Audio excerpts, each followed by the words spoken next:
Welcome, today in front of me Samsung Galaxy A33, and I'll show you how to activate Hey Google of Google Assistant on this device.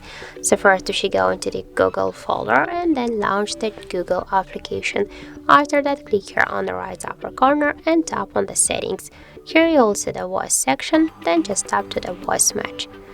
And now, as can you see here, we got the Hey Google switcher. Just to activate Hey Google, you should click once on the switcher.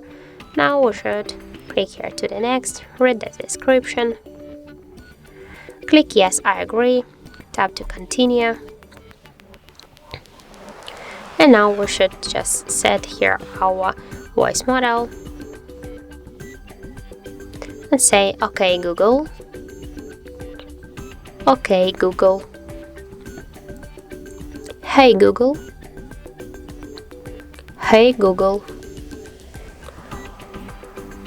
And now just click here to finish, and one will say hey Google or okay Google. You can see that this feature is activated successfully. So that's it. Thank you for watching, and if you find this video helpful, don't forget to leave a like, comment and to subscribe our channel.